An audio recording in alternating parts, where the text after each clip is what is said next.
ओम शांति।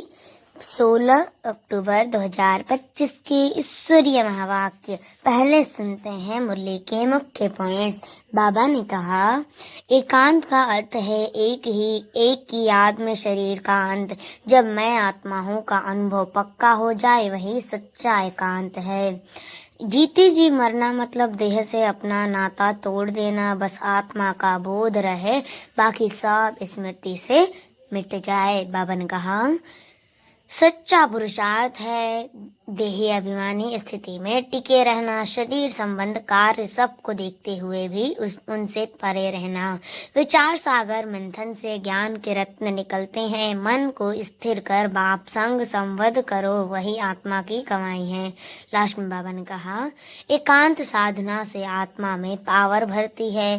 देह भान छूटना ही याद स्वतः गहरी और सच्ची हो जाती है। और अब सुनते हैं महावाक्यों को विस्तार से।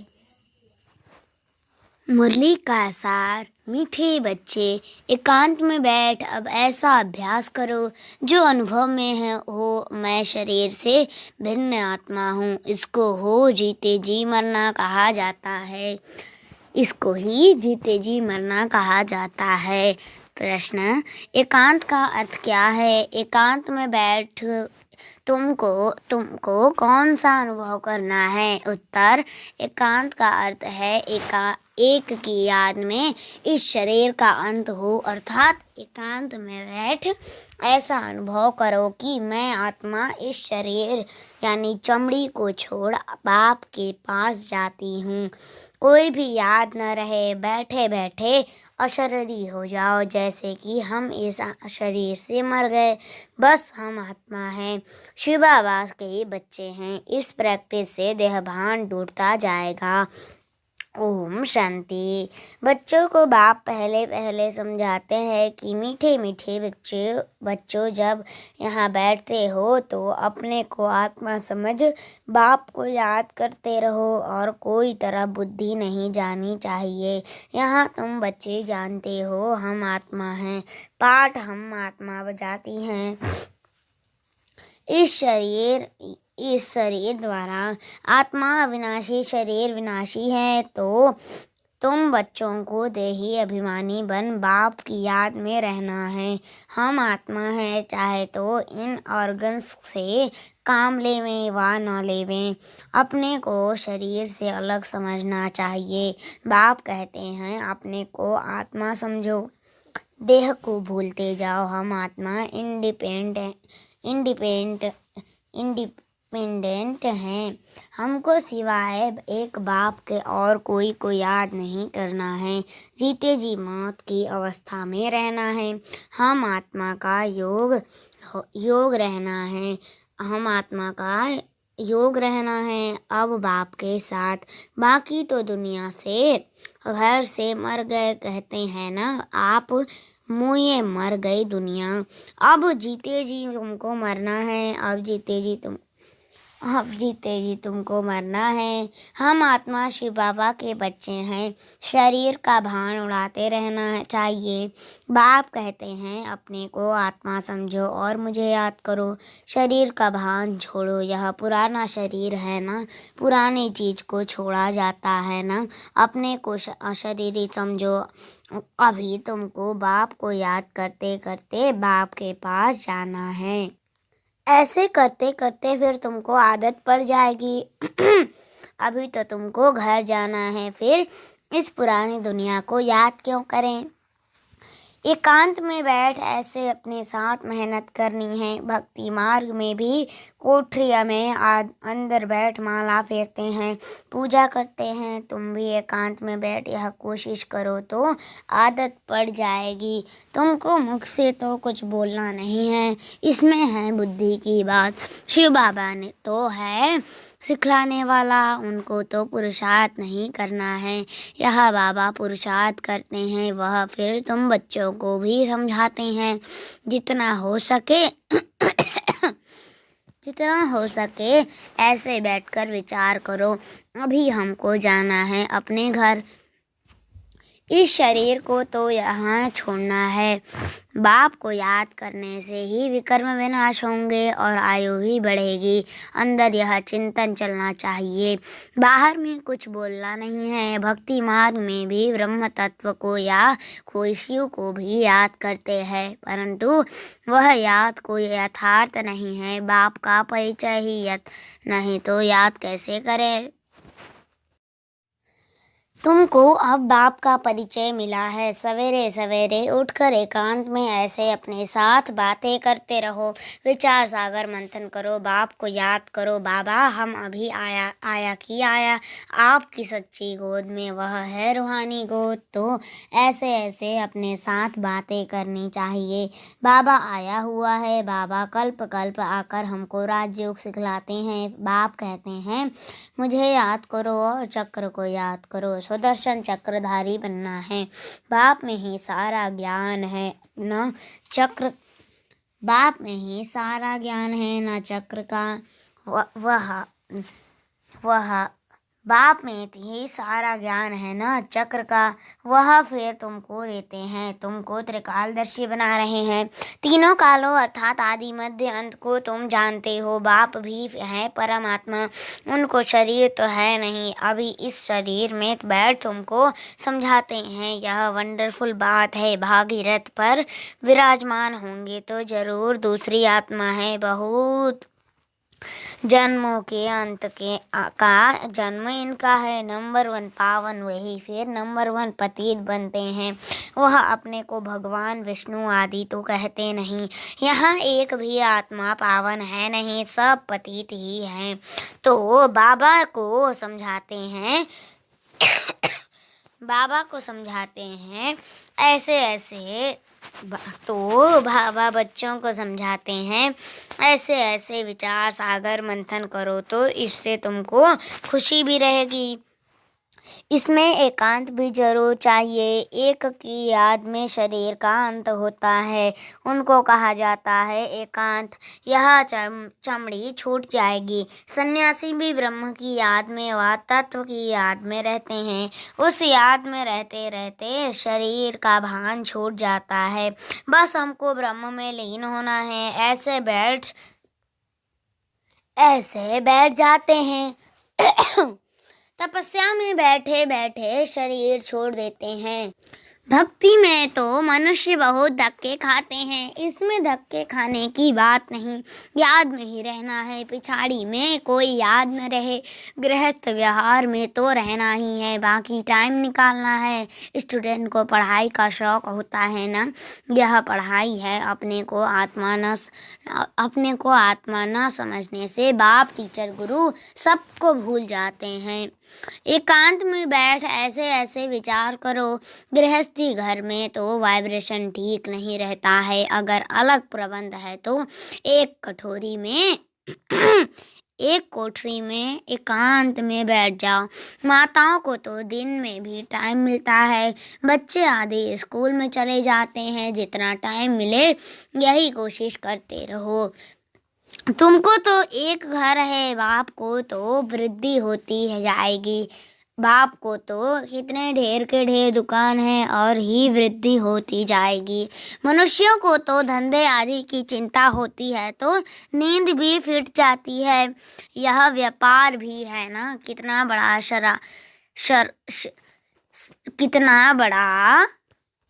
सर्राफ है। कितना बड़ा मट्टा सट्टा करते हैं। पुराने शरीर आदि लेकर नया देते हैं। सबको रास्ता बताते हैं। यह भी तो बहुत बड़ा है। यह भी धंधा उनको करना है। यह व्यापार तो बहुत बड़ा है। व्यापारी को व्यापार का ही ख्याल रहता है। बाबा ऐसे ऐसे प्रैक्टिस करते हैं, फिर बतलाते हैं ऐसे ऐसे करो। जितना तुम बाप की याद में रहेंगे तो स्वतः ही नींद फिट जाएगी। कमाई में आत्मा को बहुत मज़ा आएगा। कमाई के लिए मनुष्य रात में भी जागते हैं। सीजन सीजन में सारी रात भी दुकान खुला रहता है। तुम्हारी कमाई रात को और सवेरे को बहुत अच्छी होगी। सुदर्शन चक्रधारी बनेंगे, त्रिकालदर्शी बनेंगे। 21 जन्म के लिए धन इकट्ठा करते हैं। मनुष्य साहूकार बनने के लिए पुरुषार्थ करते हैं। तुम भी बाप को याद करेंगे तो वे कर्म विनाश होंगे, बल मिलेगा। याद की यात्रा पर नहीं रहेंगे तो बहुत घाटा पड़ जाएगा, क्योंकि सिर पर पापों का बोझा बहुत है। अब जमा करना है, एक को याद करना है और त्रिकालदर्शी बनना है। यह अविनाशी धन आधा कल्प के लिए इकट्ठा करना है। यह तो बहुत वैल्यूबल है। विचार कर, सागर मंथन कर रत्न निकालने हैं। बाबा जैसे खुद करते हैं, बच्चों को भी युक्ति बतलाते हैं। कहते हैं बाबा माया के तूफान बहुत आते हैं। बाबा कहते हैं जितना हो सके अपनी कमाई करनी है, यही काम आनी है। एकांत में बैठ बाप को याद करना है। फुर्सत है तो सर्विस भी मंदिरों आदि में बहुत कर सकते हो। बैच जरूर लगा रहे, सब समझ जाएंगे। यह रूहानी मिलिट्री है। तुम लिखते भी हो, हम स्वर्ग की स्थापना कर रहे हैं। आदि सनातन देवी देवता धर्म था, अब नहीं है, जो फिर स्थापन करते हैं। यह लक्ष्मी नारायण एम ऑब्जेक्ट है ना। कोई समय यह ट्रांसलाइट का चित्र बैटरी सहित उठाकर परिक्रमा देंगे और सबको कहेंगे यह राज्य हम स्थापन कर रहे हैं। यह चित्र सबसे फर्स्ट क्लास है।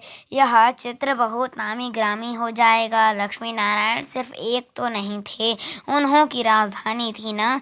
यह स्वराज्य स्थापन कर रहे हैं। अब बाप कहते हैं मन मना भव, बाप को याद करो तो विकर्म विनाश होंगे। कहते हैं हम गीता का सप्ताह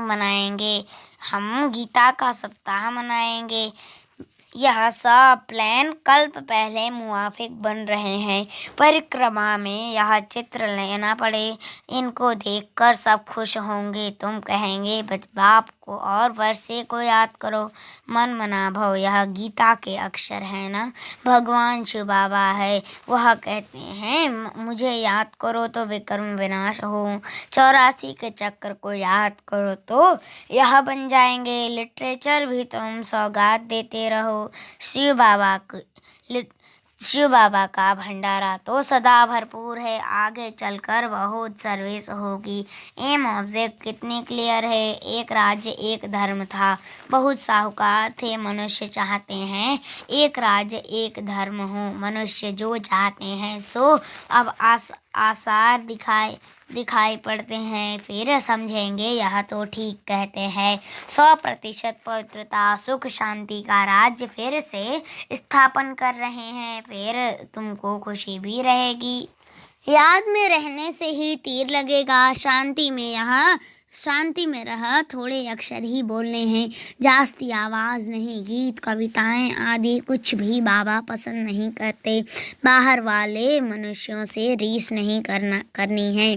तुम्हारी बात ही और है। अपने को आत्मा समझ बाप को याद करना है बस। स्लोगन भी अच्छे हो जो मनुष्य पढ़कर जागे। बच्चे वृत्ति को पाते रहते हैं। खजाना तो भरपूर रहता है। बच्चों का दिया हुआ फिर बच्चों के काम में ही आता है। बाप तो पैसे नहीं ले आते हैं, तुम्हारी चीज़ें तुम्हारे काम आती हैं। भारतवासी जानते हैं हम बहुत सुधार कर रहे हैं। 5 वर्ष के अंदर इतना अनाज होगा जो अनाज की कभी तकलीफ नहीं होगी। तो और तुम जानते हो ऐसी हालत होगी जो अन्न खाने के लिए नहीं मिलेगा। ऐसे नहीं अनाज कोई सस्ता होगा। तुम बच्चे जानते हो हम 21 जन्म के लिए अपना राज्य भाग्य पा रहे हैं। यह थोड़ी बहुत तकलीफ जो तो सहन करनी ही है। कहा जाता है खुशी जैसी खुराक नहीं, अतीन्द्रिय सुख गोपियों का गाया हुआ है। ढेर बच्चे हो जाएंगे, जो भी सैपलिंग वाले होंगे वहाँ आते जाएंगे। झाड़ यहाँ ही बढ़ना है ना। स्थापना हो रही है और धर्मों में ऐसे नहीं होता है। वह तो ऊपर से आता जाते हैं। यह तो जैसे कि झाड़ स्थापन हुआ ही पड़ा है। इसमें फिर नंबरवार आते जाएंगे, वृद्धि को पाते जाएंगे, तकलीफ कुछ नहीं। उन्हों को तो ऊपर से आकर पाठ बजाना ही है। इसमें महिमा की क्या बात है। धर्म स्थापक के पिछाड़ी आते रहते हैं, वह शिक्षा क्या देंगे। सद्गति की कुछ भी नहीं। यहाँ तो बाप भविष्य देवी देवता धर्म की स्थापना कर रहे हैं। संगम युग पर नया सैपलिंग लगाते हैं ना। पहले पौधों को गमले में लगाकर फिर नीचे लगा देते हैं, वृद्धि होती जाती है।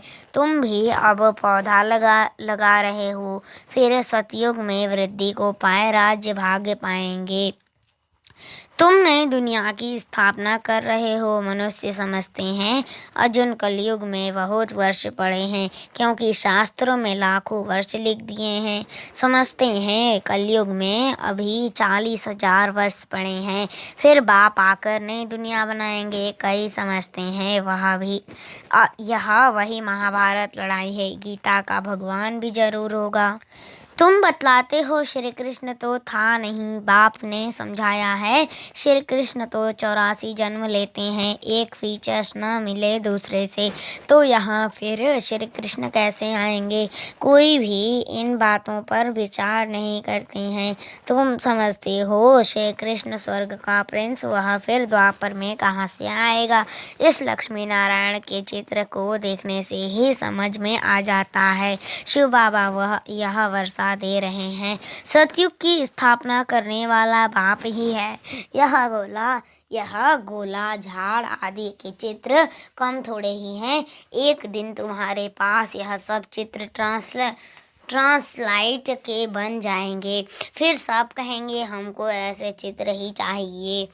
इन चित्रों से फिर विहंग मार्ग की सर्विस हो जाएगी। तुम्हारे पास बच्चे इतने आएंगे जो फुर्सत नहीं रहेगी, ढेर आएंगे, बहुत खुशी होगी। दिन प्रतिदिन तुम्हारा फोर्स बढ़ता जाएगा। ड्रामा अनुसार जो फूल बनने वाले होंगे उनको टच होगा। तुम बच्चों को ऐसे नहीं कहना पड़ेगा कि बाबा इनकी बुद्धि को टच करो। टच कोई बाबा थोड़े ही करते हैं, समय पर आप ही टच होगा। बाप तो रास्ता बताएंगे ना। बहुत बच्चियां लिखती हैं हमारे पति की बुद्धि को टच करो। ऐसे सब की बुद्धि को टच करेंगे, फिर तो सब स्वर्ग में इकट्ठे हो जाएं।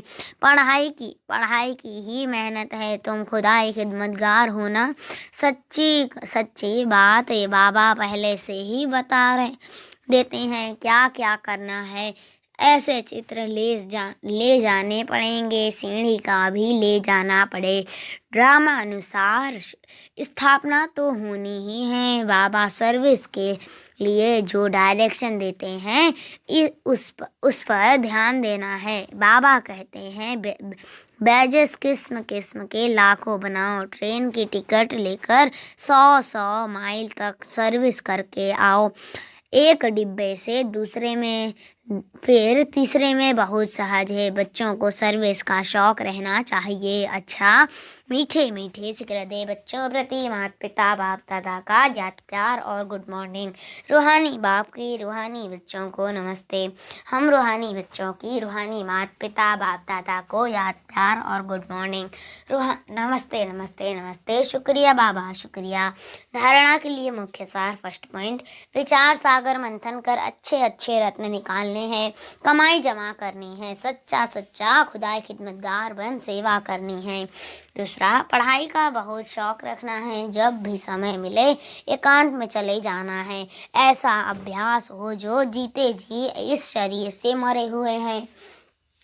इस स्टेज का अनुभव होता रहे, देह का भान भी भूल जाए। वरदान, अपने मूल संस्कारों के परिवर्तन द्वारा विश्व परिवर्तन करने वाले उदाहरण स्वरूप भव। अपने मूल संस्कारों के परिवर्तन द्वारा विश्व परिवर्तन करने वाले उदाहरण स्वरूप भव। विस्तार, हर एक में जो अपना मूल संस्कार है, जिसको नेचर कहते हो, जो समय जो समय प्रति समय आगे बढ़ने में रुकावट डालता है, उस मूल संस्कार का परिवर्तन करने वाले उदाहरण स्वरूप बनो, तब संपूर्ण विश्व का परिवर्तन होगा।